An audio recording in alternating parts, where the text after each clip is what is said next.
გავლენა არსებობს.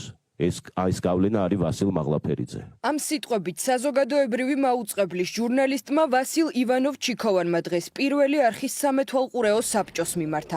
ის ჟურნალისტები და აქციის მონაწილეები, რომლებიც არხის სარედაქციო პოლიტიკას ეწინააღმდეგებიან, სხდომაზე დიდი ძალისხმევის შედეგად მოხვდნენ, რათა თავიანთი სათქმელი იმ ადამიანებისთვის ეთქვათ, რომლებიც დღეს საზოგადოებრივ მაუწყებელში რეჟიმის საცეცებს წარმოადგენენ და მათი უფლებამოსილების მიუხედავად წყვეტენ რა მოხდება ეთერში და რა არა. მაშინ როდესაც რუსთაველის გამზირზე შავ ფორმებში ჩაცმულები ყოველგვარი იდენტიფიკაციის შესაძლებლობის გარეშე მყოფი პირები არბებდნენ საქართველოს მოქალაქეებს, ვასილ მაღლაფერიძე იმყოფებოდა მოამბის საეთეროში. მარტივად დასადგენი ფაქტი არის, ამოვიღოთ ჩანაწერები, კითხოთ საეთეროს თანამშრომლებს. სხვა საკითხია, რა საკეთებდა. აქვს თუ არა მას უფლება თქვას, რა გავიდეს და რა შევიდეს ეთერში, აქვს ამის უფლება, არავითარ შემთხვევაში არ აქვს. აქვს თუ არა ვასილ მაღლაფერიძეს გავლენა სარედაქციო დამოუკიდებლობაზე? კი აქვს. რანაირად აქვს? მარტივად. მას აქვს შეხმატკვილებული ურთიერთობა არხის მენეჯმენტთან, მას აქვს ასეთივე ურთიერთობა უკვე ახალი დამემდინარეობების ბლოკის ხელმძღვანელთან და საინფორმაციო სამსახურის ხელმძღვანელთან. მძიმე ბრალდებებზე ადრესატს ქართული ოცნების თავმჯდომარის ყოფილ მოადგილეს და ახლა უკვე საზმაუს ბორდის თავმჯდომარე ვასილ მაღლაფერიძეს არ უპასუხია. 4 საათის განმავლობაში მას და არხის გენერალურ დირექტორს იმ რეალობის მოსმენა უწევდათ, რომლის შესახებაც უკვე 2 თვეა საზოგადოებრივი მაუწყებლის წინ და ქვეყნის მთავარ გამზირზე გამართული აქციებიდან არ ესმით. საზოგადოებრივი არხი ვერ ასრულებს სათანადოდ თავის მოვალეობებს, სათანადოდ ინფორმირებას ჩვენი ქვეყნის მოსახლეობის ვერ ახერხებს და პარტიულ პროპაგანდის სამსახურშია ჩაყენებული. იმ ავტორიტარულ საფრთხეებზე, რომელსაც ჩვენ საუბრობთ ახლა გარეთ ტელევიზიის გარეთ და რომლის ადეკვატურად გაშუქების ვალდებულებასაც არ იღებს საზოგადოებრივი მაუწყებელი, ხო? არ არის ინფორმირებული ქვეყნის მოსახლეობის დიდი ნაწილი. არათუ ის ვერ ამცნობს მოსახლეობას მომდინარე ავტორიტარული საფრთხეების შესახებ. ის პირიქით ჩვენი არხი, ჩემი გადასახადების გადამხდელებით დაფინანსებული არხი ეხმარება პარტიას, რომ ეს ავტორიტარული რეჟიმი გამყაროს. საზოგადოებრივი მაუწყებელი, რომ ხალხის საჭიროებებს ვერ პასუხობს და ქართული ოცნების მიმართ ლოიალურადაა განწყობილი ბორდის წევრებს შეახსენა გიორგი ჭანტურიამაც. ეუთო ოდირის ჟურნალისტური ეთიკის ქარტიისა და თავად საზმაუს შიდა მონიტორინგის ანგარიშებზე დაყრდნობით. საზოგადოებრივმა მაუწყებელმა წინა საარჩევნო დიდი დისბალანსი აჩვენა. არხმა ქართულ ოცნებას იმაზე მეტი დრო დაუთმო, ვიდრე ჯამში საზოგადოების სხვადასხვა ჯგუფს, საქართველოს პრეზიდენტს და ოპოზიციურ პარტიებს ერთად. არც ერთი შინაარსიანი, არც ერთი პოლიტიკური, არც ერთი რაღაც ესეთ სერიოზული კრიტიკული გადაცემა, ჟურნალისტური გამოძიება და ასე შემდეგ არ გადის. ეხლა ამაზე პასუხი თუ არის, რომ თურმე შენობას იცვლით ან ტექნიკურად ეს შეუძლებელი არის, ესეც არის მენეჯმენტის პასუხისმგებლობა და ჩვენ როგორც საზოგადოება ამაზეც ვაყენებთ მენეჯმენტის პასუხისმგებლობას, რომ არ შეიძლება რომ ესეთი კრიზისის დროს არხი არ ფუნქციონირებს. ბორდის თავმჯდომარეს აქვს ინტერესთა კონფლიქტი, რომ არ შეიძლება რომ სამეურვეო საბჭოს ბორდის თავმჯდომარე ყველანაირ როლში იყოს საზოგადოებრივ მაუწყებელზე წარმოდგენილი. მიყავდეს მას გადაცემები, იყოს მოწვეული სტუმარი, იყოს მასწავლებელი, იყოს გულშემატკივარი და ასე შემდეგ. ეს არის ინტერესთა კონფლიქტი.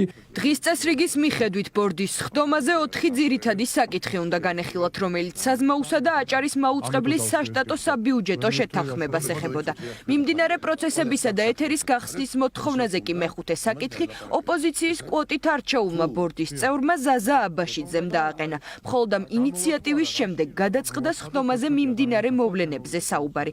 თუმცა არხის მენეჯმენტს 82 მილიონიანი საბიუჯეტო დაფინანსების განკარგვის, საეთერო ბადისა და სამომავლო გადაცემების შესახებაც ბუნდოვანი პასუხები ჰქონდათ. ელემენტარულ კითხვებზე ვერ გავიგე პასუხები, მართალი გითხრათ. მაგალითად, როგორ იქნება ბადე? აი, რას აფინანსებს ეს ტელევიზია? იმდენჯერ ვიკითხე მე პირადად. რა არის, რა გადაცემა იქნება? არაფერზე პასუხი არ არის. როგორ დაიხარჯება ფული?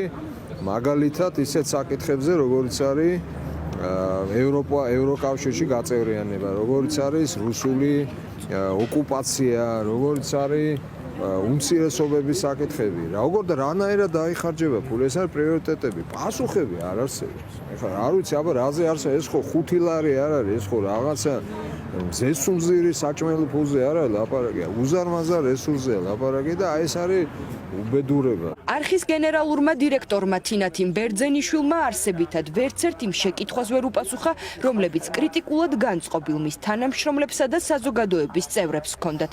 თუმცა განაცხადა, რომ მისი მთავარი პრინციპი დასავლურ სტანდარტზე სწორებაა და საზოგადოებრივი მაუწყებელი დამოუკიდებლად გავლენებისგან თავისუფლად და თანაბრად აშუქებს ყველაფერს, რაც ქვეყანაში ხდება. ეს კი იმ ფონზე, როდესაც ეთერი ხალხისთვის მათ მიერვე დაფინანსებულ ტელევიზიაში მხოლოდ მძლავრი პროტესტის შემდეგ გახსნეს. ვართ გამჭვირვალე ადამიანებზე ორიენტირებული მენეჯმენტი მათ შორის ძალიან გაკურებული ვიყავი რა უნდათ ამ ადამიანებს ჩვენთან იმიტომ რომ ჩვენ შეიძლება არ მოგწონდეს აკრიტიკებდეთ და ეხლავე გიდასტურებთ რომ არ მარტო ეხლა ბევრი წელი რო გავა და კიდე უფრო ესეთი მაღალი ხარისხის დემოკრატია გვექნება მე რწმუნეთ რომ კიდე ამაზე მეტად კრიტიკული იქნებიან საზოგადოებრივი მაუწყებლის მიმართ მე მაინც დასავლური მედია სტანდარტზე ვწორდები ეს არის ჩემი ძლიერი მხარე BBC-ს წინ საღებავების შეასხეს BBC-ს იმიტომ რომ პალესტინას ისე დროს არ უთმობდა როგორცაც უთმობდა არც იქ იყო მენეჯმენტი ჩასული სხვათა შორის და არც იქ შეუშვეს მოქალაქეების შენობაში განსხვავებით პირველი არხისგან ბორდის ხდომის პარალელურად არ შეწყვეტილა საზოგადოებრივი მაუწყებლის მცველების პროტესტი შენობის გარეთ ახლა მთავარი მიზანი საღამოს ეთერებთან ერთად შუადღის ეთერის გახსნაცაა რადგან საზოგადოებამ კარგად დაინახოს ქვეყანაში შექმნილი ის მძიმე რეალობა რომელიც აქამდე პოლიტიკური გადაწყვეტილების მიხედვით ჩუქდებოდა ჩვენ მუშაობთ საზოგადოებრივი მაუწყებლისთვის ჩვენ არაფერს მათ წინააღმდეგ არ ვაკეთებთ. აი ამ პროტესტის და აი ამ ძალიან მძაფრი მოვლენების ფონზე საზოგადოებრივი მაუწყებელი უნდა იყოს ავანგარდში.